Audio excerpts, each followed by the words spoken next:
Trump trumps Obama on Iran, Hillary trolls with the orcs in New Zealand, and CNN actually argues that slaughtering babies is the best pro-life thing you can do. Next on The Dr. Duke Show.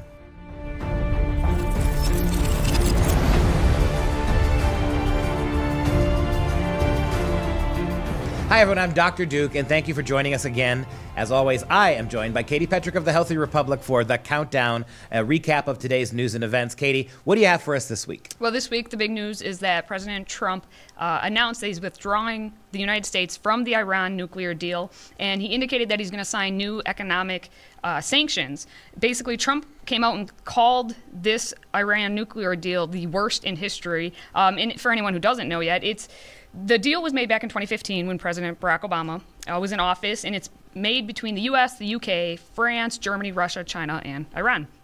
And basically, the whole point of the deal is to make it so that Iran isn't allowed to develop their nuclear program.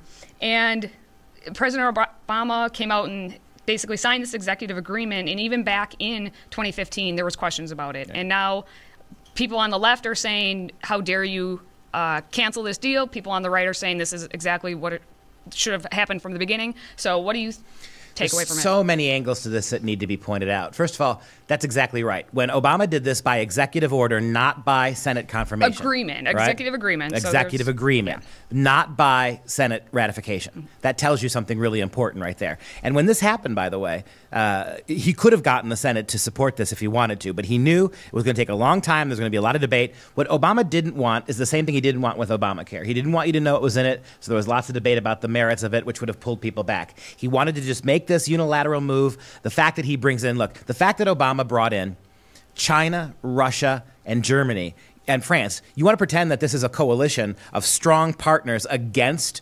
nuclearization of Iran? Not true at all. We see how the Russians are in Syria.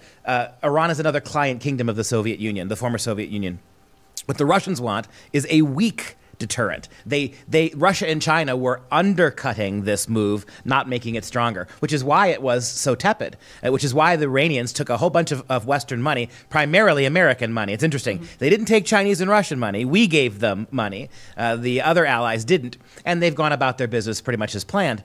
That's the second thing. The third thing is if you go back to when this was first passed, Democrats themselves, including people, high-ranking Democrats like Chuck Schumer, said this was an insufficient treaty. A number of very partisan, very radical left-wing Democrat voices said that they didn't like this back then.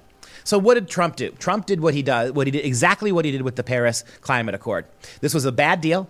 It was not in the same way that the international players on the Paris Climate Accord, places like India and China, major polluters that have overtaken America as polluting countries, they weren't going to have to do anything. Right? America and the Western nations were going to have to ratchet down production. We're going to have to hold themselves to much higher standards. We're going to have to effectively begin the process of taxing carbon.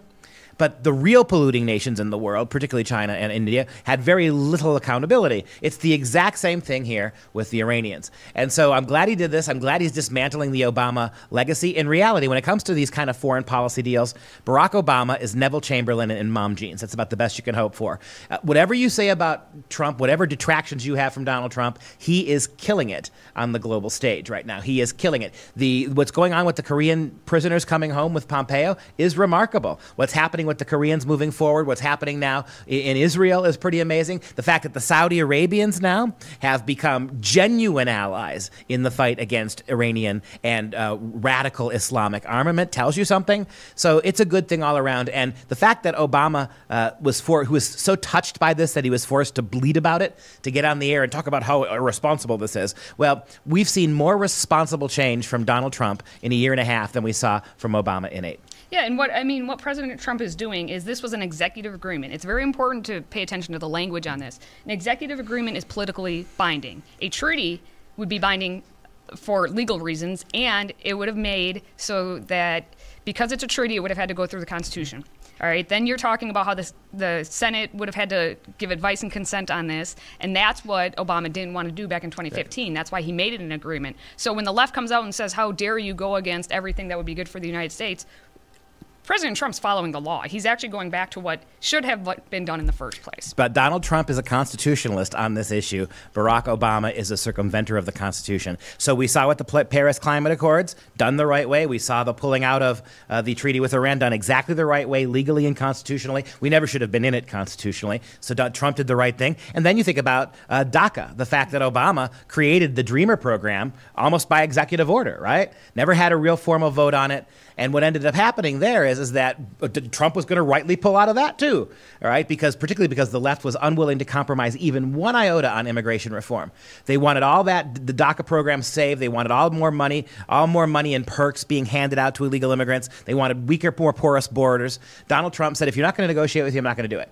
And it took a federal judge, you may recall, we talked about this a few weeks ago. Federal judge basically said that President Trump was not allowed to issue an executive order canceling Obama's executive order for DACA. So 2 out of the 3 he won. And the fact that you have a federal judge basically arguing that President Barack Obama gets to create things by executive order, but Donald Trump can't unmake them by executive order, shows just how far, and dangerously so, we've wandered away from the Constitution. Exactly. And just very quickly, some of the comments that Obama did make on this specific issue is he said that this deal was never intended to solve all of our problems with Iran. He warned that undermining it without clear evidence of Iranian violations could hasten an arms race or outright regional conflict. So wait, repeat the first part of that sentence again. This was never meant to solve all of our problems. Yeah, the only problem it did solve was relieving us of money we could ill afford to send them. That's the only problem it solved. Apparently the Obama Treasury had way too much money sitting around, and so they forked it over to the mullahs. And with the idea that somehow the mullahs were going to use this money to build more mosques and educate more girls. No, they were going to use it to put into all sorts of defensive and armament means. And that's what they've been doing. They haven't stopped anything. So the fact that Obama's bleating about this, right? And then he's arguing that by getting out of this treaty, which gave them money and didn't really account for anything, is going to make them arm quicker. Very bizarre. Yeah, well, we're going to go from one Obama whining to another Obama whining. So, the vintage Obama wine, right? No cork, flat, and very inexpensive. But go ahead. All right, so we're going to former First Lady Michelle Obama, although she says she's First Lady forever. She is now shaming women for not electing Hillary Clinton as president. And she's saying that women are held to higher standards than men. So over the weekend, she was at the United State of Women Summit in California, and she said the culture currently still is forcing little girls to dream about their weddings. She said the pressure is there for little girls to dream about their weddings. And she says, quote, "I do wonder what our young girls dream about if we're still here," and she's referencing the dreaming about weddings, "when the most qualified woman or person running was a woman, and look what we did. In light of this last election, I'm concerned about us as women and how we think. What is going on in our heads where we let that happen, you know?" Well, again, this is a lot to talk about. First of all, the fact that she calls herself First Lady for life. The fact that Michelle Obama, who is no longer the First Lady, who was a very problematic First Lady, one who took all sorts of private vacations, spent all sorts of taxpayer money, rented entire wings and floors of hotels, going on separate vacations from her husband.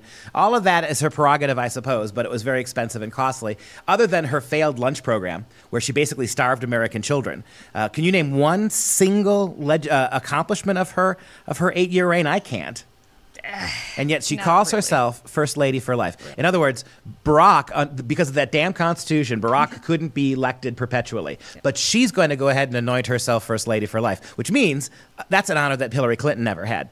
Now, speaking also about her comment about women, this is ridiculous. So, all right, Michelle Obama is who's married, right? Got married at a relatively young age, got married. Yes. Michelle Obama, who's married to the same man, has kids, is now lamenting the fact that little girls dream about their weddings. Well, what is this pressure culturally to make girls want to dream? What do we do? How do we target young girls, 6 and 7 and 8-year-olds, for marriage? I can't see. I'm looking at Disney Channel. It's all about sex. It has nothing to do with marriage and commitment. I'm watching what we teach our kids in elementary and middle school, which is just pervasive sexuality, bisexuality, transgenderism. We're not teaching them about marriage. If anything, we're teaching kids little girls libertine values. The fact that they still keep dreaming about marriage, if that happens, if that's what they're doing, tells you that marriage is a much more sacrosanct thing that even Michelle Obama would have it be. And then I suppose the final point I should make, at least in this brief exchange between us, is Michelle Obama wants to make the argument, right, that somehow Hillary Clinton was the most qualified person. No.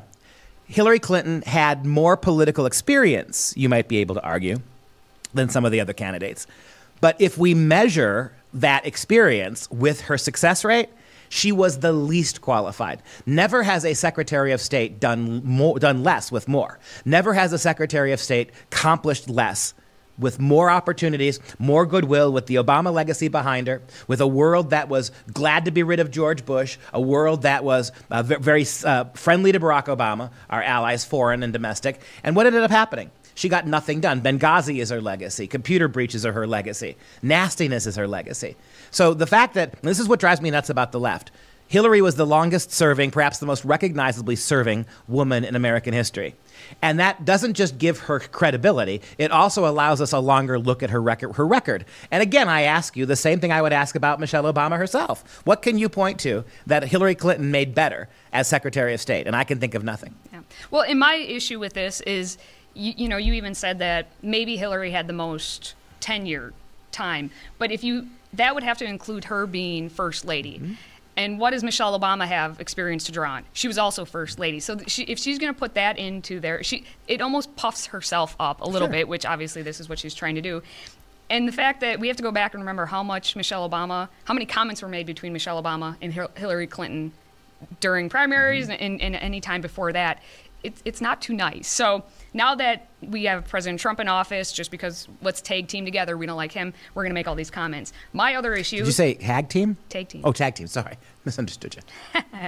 Tag. All right. So my issue as a woman is that she's, lumping us all together as a collective unit. Obviously, this is what feminism does, right? None of us are individuals. She's saying that I'm concerned about us as women and how we think.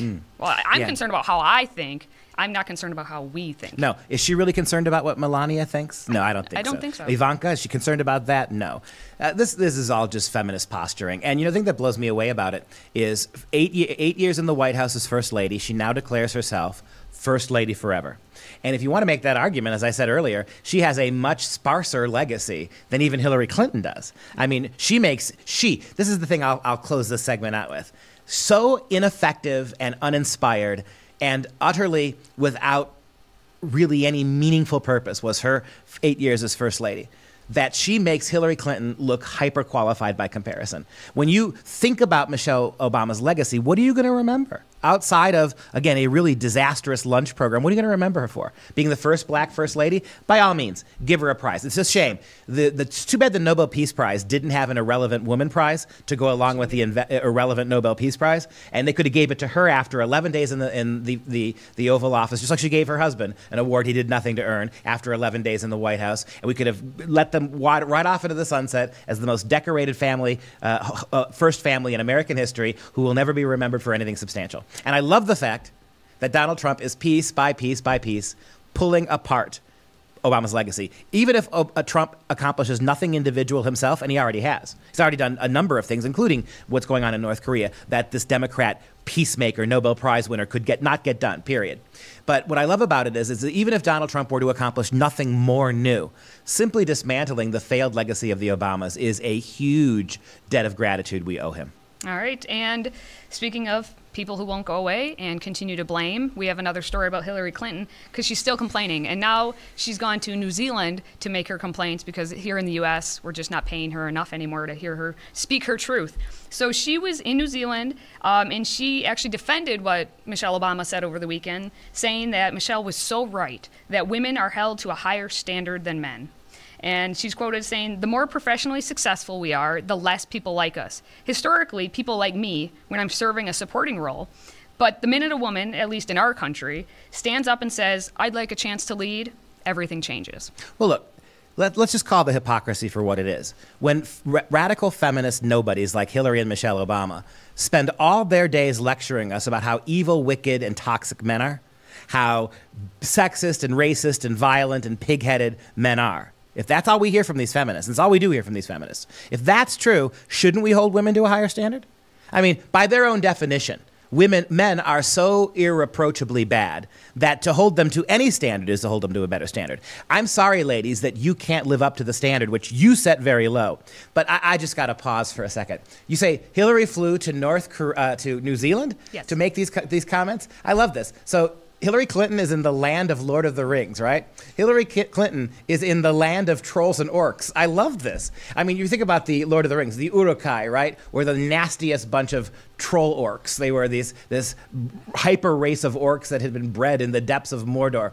They were called the Uruk-hai. I think we should have a new category of orc for Hillary, the Kankelkai, right? She is the Kankelkai. She fits right in the land of orcs and trolls and all these other kind of monstrous creatures. And look, if the walking, talking definition of troll, the way it now means, doesn't fit her, I don't know what does. It's just a shame. We got to get Peter Jackson on a 3-movie trilogy about the Kankelkai and what's going on in New Zealand. That's what we got to do right now. Well, get on it. Get Peter on the phone. I'll see what I can do. It's in my phone. And Rolodex. Get Peter on the phone for me. Shoot him a text. All right. Well, Hillary did give us a little hope, a little tease, although she was joking with us, because she said in New Zealand that she actually had thought that after the 2016 election, she was going to leave the U.S. And she told the New Zealand Kiwis, she said, I received a number of initiations from Kiwis to permanently relocate here. And I must say, I really did appreciate the offers. Gave them some thought. Apparently, she didn't give them enough thought because we still get her. I love that you use the word tease. In order for somebody to be a tease, there has to be something desirable about you that leads the other person in, right? She's a tease the way a sharp stick in the eye is a tease, right? And so, by all means, if there are Kiwis who really want, and I'm wondering when that invitation went out. Are you sure it wasn't during the filming of The Hobbit? It might have been. Are you sure it wasn't? Are you sure it wasn't during the Battle of the Five Armies? Think about how much money Jackson and his crew would have saved on CGI trolls if you could have just had Hillary clomping around the beautiful hills of New Zealand. And that nice sport coat. That's right, great. I agree. And Kankelkai, the Kankelkai. All right. Well, there'll be more stories, I'm sure, about her because she did announce that while she won't be running for president again, she will be very active in the 2018 midterm election. So the Republicans ought to pay her a stipend because every time she opens her mouth, more Democrat voters vote Republican. All right. Well, we're going to move on to the college campus.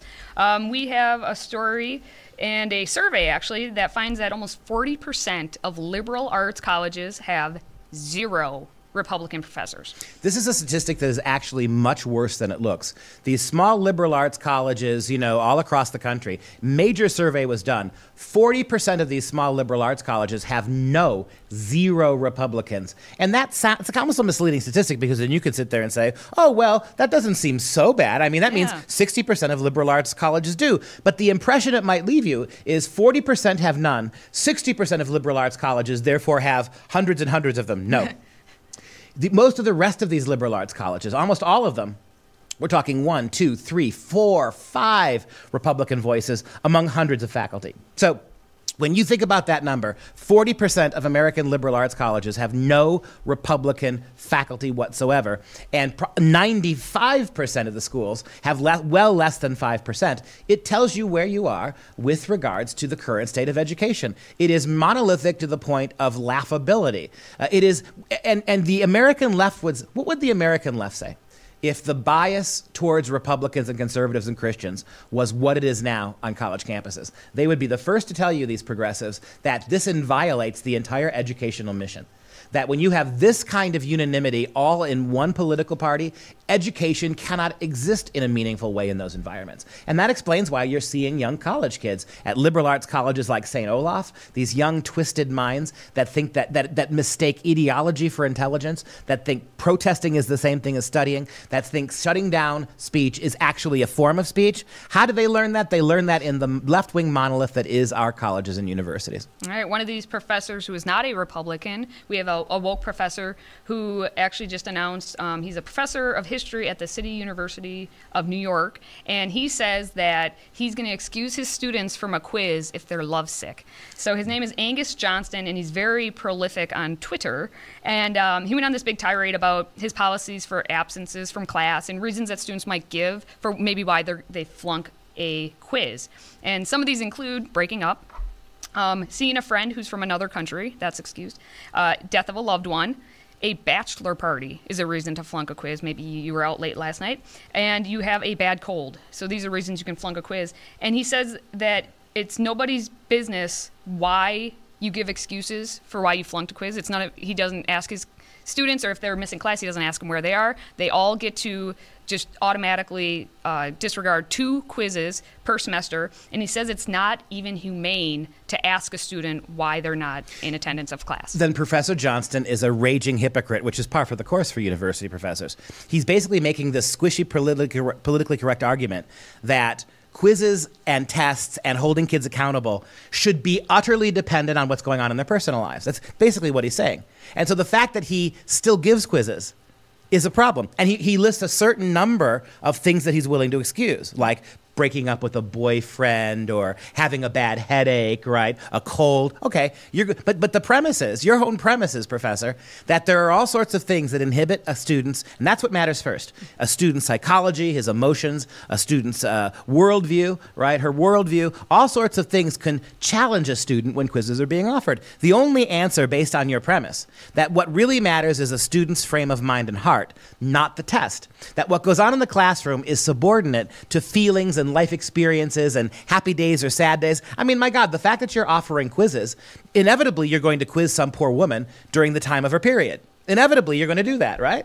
And so, but you also then can't ask the kids if they're having their period. So why don't we just have a period exemption for women altogether? Right?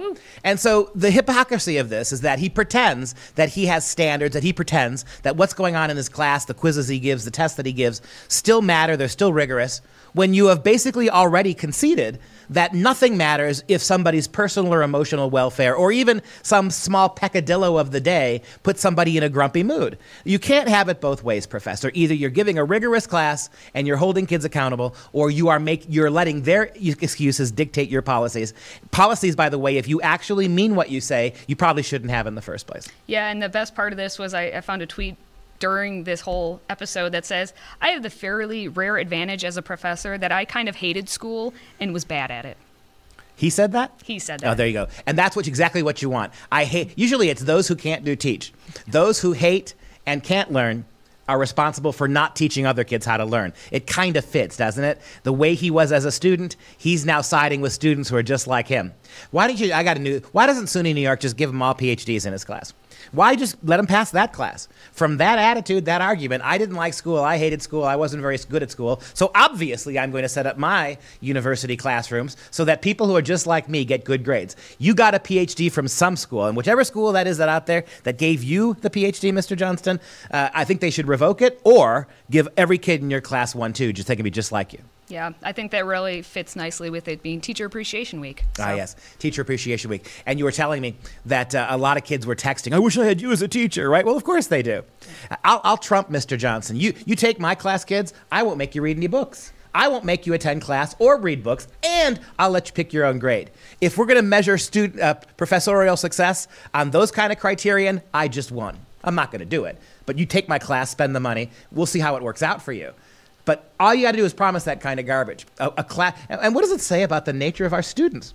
That this is what they want. Well, it's all in line with safe spaces and crying booths in libraries. That it is. And speaking of safe spaces, or at least spaces away from others, we have Catholic University who just opened up a sex-segregated prayer space for Muslim students. So Catholic University, sex-segregated prayer space, Muslim students. There's a whole lot to unpack just by that. So you've got St. Ambrose University in Iowa, a Catholic university. I love this, right? So this Catholic university is doubly wrong.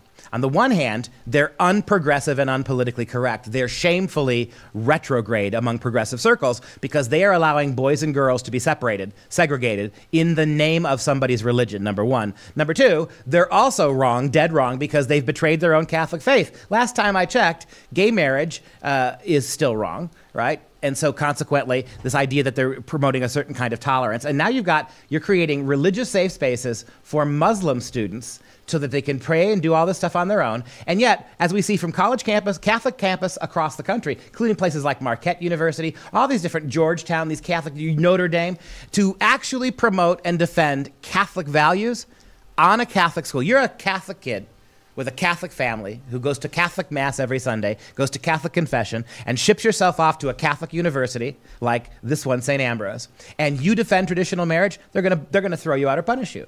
You defend Catholic values on a Catholic school, the Catholic school is going to punish you. However, radically Islamic ideologies are tolerated, at least, and we're going to accommodate Muslim students in very religious ways that we refuse to allow our own Catholic schools to defend their faith. Way to go, St. Ambrose. You're par for the course here.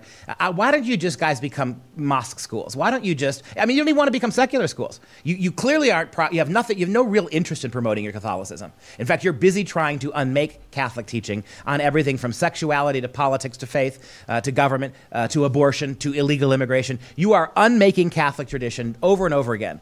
So, and obviously you don't want to be secular universities. Why don't you just become Islamic universities and then allow 80% of your faculty at the Muslim school, 80% of your student body to actually be Catholic schools who no longer have Catholic schools to go to? Then you can force them to change how they are by being predominantly a Muslim school full of Catholic kids, and then we don't have to worry about the hypocrisy anymore. Maybe that's the way to do it.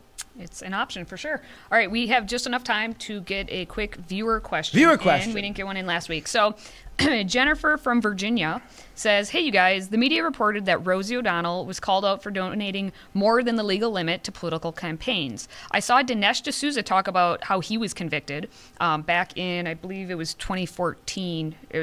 Is when he was convicted. Will anything happen to Rosie? Yeah, I mean, I think the real story, you know the answer to this. Nothing's going to happen to Rosie O'Donnell. And it's because Republicans don't prosecute. It's also like John Kerry, right? With John Kerry going over there and trying to, who has no formal title anymore diplomatically, John Kerry zips over to try to preserve the Iran deal, right? Yep. Talking to our allies behind the president's back, trying to keep the legacy of Obama held together. Same thing with Rosie O'Donnell here. When these kind of things happen, Republicans do nothing about them. Republicans control the presidency, the House, and the Senate, and they will do nothing. Because if they did do it, to be fair to them, the media would immediately accuse them of persecution. You just don't like Rosie O'Donnell because she's a outspoken, strong lesbian woman who is pointing out the hypocrisy of Republicans. That's the only reason you're prosecuting Rosie. And when you threaten a Republican with bad press, they immediately pull back into their shells, like a nude male swimmer on a cold day, right? Everything kind of retreats in. So that's what they do, right? You say pulling back into their shell. Mitch McConnell pulling back into his turtle shell. It just fits perfect. I don't want to think about naked Mitch McConnell. Not naked. I'm saying turtle. I mean, I was going with a very good. I was going with a very good Seinfeld rep episode. It shrinks, right? And you got to go throw in Mitch McConnell's junk at me. We can't have that. We're going to move on. But anyway, Jenny in Virginia, sorry about that. If the image is burned into your eyes now, seriously, you can sue Katie, not me.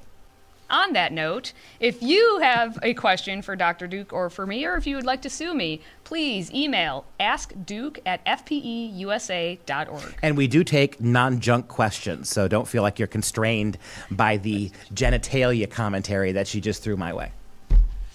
In this corner, your pugilistic pundit, the Duke of Diplomacy, the Professor of Patriotism, the Doctor of Domestic Tranquility.